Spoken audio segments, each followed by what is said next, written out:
Alright guys, so the first thing that we're going to do for our loan is we're going to come to our Excel and figure out how much we actually need to ask for. So I'm going to shrink my column E a little bit just so I can have a visual distance between them. And then I'm going to come down somewhere in the F column and I'm going to say total savings. And the line below that is going to be loan. Resize your column F so it all fits, and then I'm going to highlight from F10 to G11, and I'm going to change my cell style and make it a heading 3 just so that it pops a little bit. For your savings, remember back in part 2 we had money left over, so we're going to go get that. So in total savings, do equals, go to housing, click on your money left over, and then press enter. Then go back into that cell, and we're going to say that this monkey wrench happened 3 months after we started working. So plus 3 times, and then we go to our savings from our monthly budget, because some of your savings have definitely changed because of the monkey wrench, but you had 3 months of good savings before. So go to your monthly budget page, click on that cell, and press enter. So that is how much savings you actually have. Now the loan, we're going to be able to deduct our savings from whatever we need for our monkey wrench. So if your monkey wrench was something like $75,000, don't type in 75,000, type in whatever yours was, and do minus, and then click on your total savings, and didn't work because we forgot the equal sign. Don't forget. So equals 75,000 minus your total savings and press enter. So this is the number you need for your loan application. Alright, so now I'm going to help you guys fill out this loan application. So first things first, it does need to be filled out in pen. So if you need a spare copy, I have them up front, but fill this out in pen. So basically we're going to come down to indicate the type of account you would like, and you would like the loan liner, and you're doing an individual. So you can just check those off instead of shading them in. The amount requested is whatever you just found out from Excel. So go back and look in your Excel, figure out how much you actually owe. Mine is going to be 65,811, so I'm going to round to 850.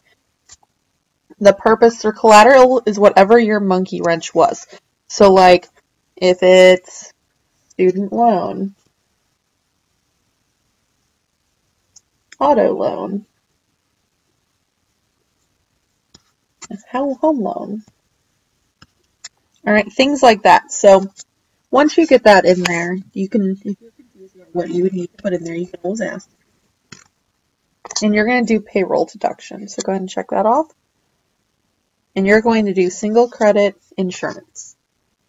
All right, so keep coming down. So if you look at this part on the right, it says other, co-applicant, spouse, or guarantor. So you are not any of those things. You are filling out a solo application. So I'm going to go ahead and cross this off. You don't actually have to. You can leave that just open if you like, but that just helps me see that I don't need to do anything with that side. All right, so your applicant, so your last name and your first name. All right, and your mother's maiden name, you can pick your mom's real maiden name or good old-fashioned be that there. The account number is just 1, 2, 3, 4, 5, 6. And do not put your real social security number. Just 1, 2, 3, 4, 5, 6, 7, 8, 9. And your driver's license number and state. I do want you to focus on the state because remember, you are living wherever you have a job. So 1, 2, 3, 4, 5, 6, and whatever state you are living in. So you may need to look up what the shorthand for that is. List of ages of dependents. Dependents are children. You do not have any children for this project. No one got children as a monkey wrench, so you do not need to fill in that box. Put in your actual birthday, and you can put in your real phone number too. Or you can put in the Viz phone number, which is 659100. And your email address, just put in your Viz email. and try to write a little smaller than I do here. Your present address is wherever you are living for part 2. So you all rent that right now. So go ahead and click rent, and we started this project 3 months ago, which is a quarter of a year, so 0.25 years. All right, and then your address from part 2. All right, your previous address is whatever address is on your resume.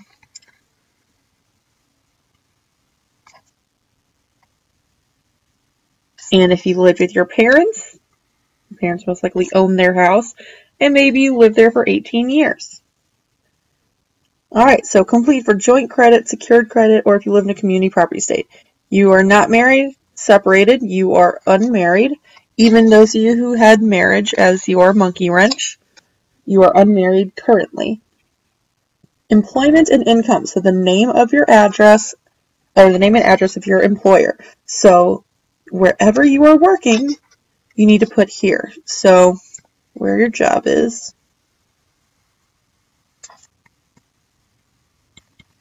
And that's most likely on your W-4 form if you still have that. And if you don't have that, then try finding your job listing and it should be there. Your title grade is going to be your job name. So like mine is teacher. Yours might be engineer level 2. So look at what your actual job title was. The start date was whenever we started this project, which was in the very end of August. So I'm going to put down that the start date was 8/29 and the hours at work, put 40 per week. Your supervisor's name, you can put me as that, so. And a self-employed type of business. No one was self-employed at the beginning of this project, so that will be unfilled also. All right, employment income. So look at your monthly wage page on your Excel document. The net is basically how much you would actually make if you didn't take out taxes. The gross is how much you make with taxes in there. So you can do this a couple of ways. You can say 40,000 per year and say net because that's what you make before your salary and before you take out taxes. Or you could say whatever you had as your total monthly wage per month and then put gross. So you can do it either way. Right now, no one has another income. No one is in the military. Previous employer name and address. So everyone has been employed for less than 5 years. So make sure that you look at your resume and put on your previous jobs, your experience that you had on there. You'll need to look up some of those companies. All right. Applicant references. So you need 2 references of nearest relative not living with you. Guess what? For this project, you don't live with your parents, so they can be your references. You can also list siblings or anything like that, but you have to have both of those filled in. So what you owe is the next part here. So everyone rents right now. Creditor name other than this credit union. So what you need to do is say wherever your apartment is. So like if you have a cool name for your apartment that you saw on there, like Golden Apartments. So yours will not be Golden Apartments because I made that up. But look up what yours actually is. Your is 0 because you rent, not own. Your monthly payment is your rent cost from part 2. So say it's like $750. Don't put $750 unless that's what yours is. And it's owed by applicant, which is you.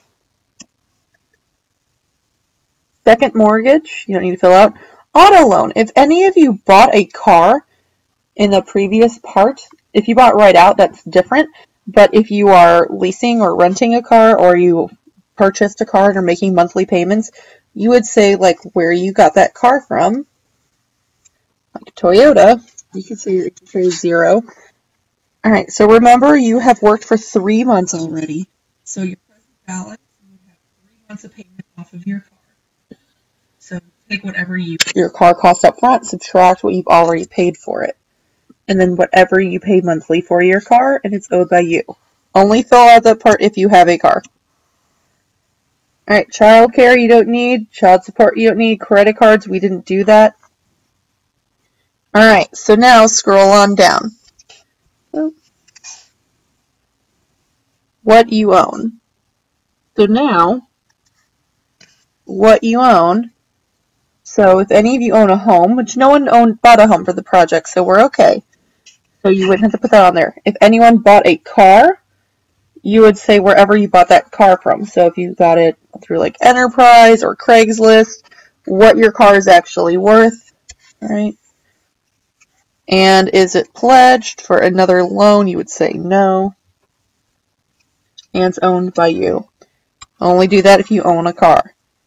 Everyone has savings though, and your savings is with the Sponhorse Credit Union. Congratulations.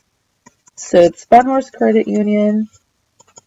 Please write smaller than me. I'm just writing so that you guys can see it. And the market value is whatever you calculated at the beginning of this video in Excel. So mine was $9,188. Mine is not pledged for another loan, and it's owned by me. Alright, we don't have a checking account for this. So come on down to the next part, other information about you. Are you a U.S. citizen or a permanent resident alien? You would say yes. Do you currently have any outstanding judgments, or have you ever filed for bankruptcy? No. Is your income likely to decline in the next 2 years? Not that you know of, but no. Are you a co-maker, co-signer, or guarantor of any loan not listed above? You would say no. Okay. So if you live in Ohio, or this part, or in Wisconsin, you have to sign here. If you do not have that, then you come down here and you sign in your application box and date it. The other signature you do not need. And the stuff at the very, very bottom, that is when I go through and decide whether you are granted your loan or not. So please do not fill that in. Good luck, and you are now done with part 4.